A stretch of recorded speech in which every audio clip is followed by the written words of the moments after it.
Soon workmen came to give the twins their numbers. Donald was 9 and Douglas 10. When the men went away, they were left alone in the shed. "You may have noticed, Dougie, that yon painters forgot something." "What did they forget?" "They painted braw new numbers on our tenders, but they put none on us." Donald winked broadly at his twin. "You mean," grinned Douglas, "that we can—" "Just that," chuckled Donald. "Who'd you wished? Here's the inspector." "No 9 and 10, smiled the inspector. "Here's Duck. He'll show you round before you start work." The twins enjoyed themselves, and were soon friends with Duck. They didn't mind what they did. They tackled goods trains and coaches easily. For once the twins had shunted them, trucks knew better than to try any tricks. "We like it fine here," said Donald. "Good," smiled Duck. "But take my tip. Watch out for Gordon, Henry and James. They're sure to try some nonsense." "Think of that yourself," chuckled Douglas. "We'll soon settle them." Donald and Douglas had deep-toned whistles. "They sound like buses," said Gordon. "Or ships," sniggered Henry. "Tugboat Annie," laughed Gordon. "Ha, ha, ha." Donald and Douglas cruised quietly up, one on each side. "You wouldn't be making fun of us, would you now?" asked Donald. Gordon and Henry jumped. They glanced nervously from side to side. "No," said Gordon. No, certainly not," said Henry. "That's fine," said Douglas. "Now just mind the both of you, and keep it that way." That was the way Gordon and Henry kept it.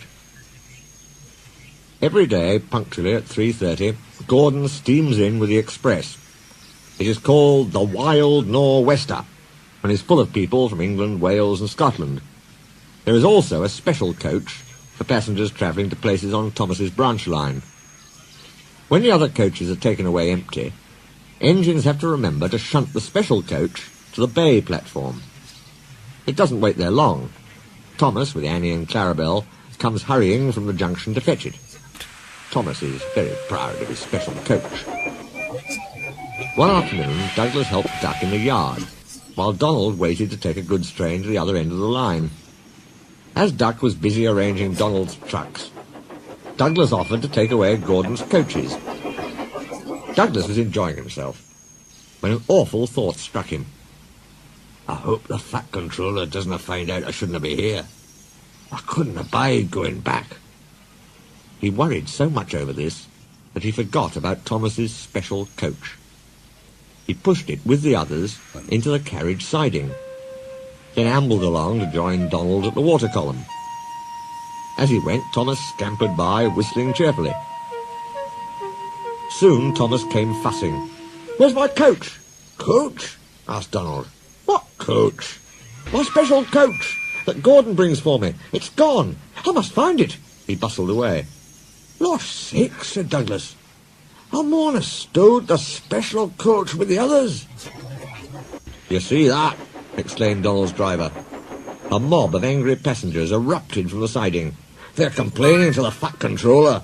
He'll be coming here next." "Now listen," said Douglas's driver. "We'll change tenders.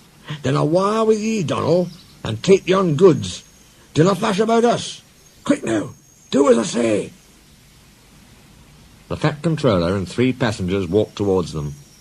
But Donald, with Douglas's tender, number 10, was out and away with the goods before they came near. Douglas and his driver waited with innocent expressions. "Ah," said the fat controller, "number 9. And why have you not taken the goods?"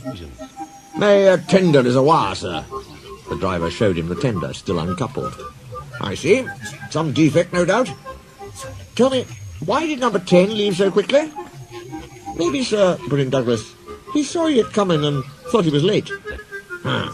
Said the fat controller. He turned to the passengers. "Here, gentlemen, are the facts. Number 10 has been shunting the yard. Your coach disappeared. We investigate. Number 10, disappears too. You can draw your conclusions. Please accept my apologies. The matter will be investigated. Good afternoon, gentlemen." The fat controller watched them till they climbed the station ramp. His shoulders twitched. He wiped his eyes. Douglas wondered if he was crying. He wasn't. He swung round suddenly. "Douglas," he rapped, "why are you masquerading with Donald's kender?"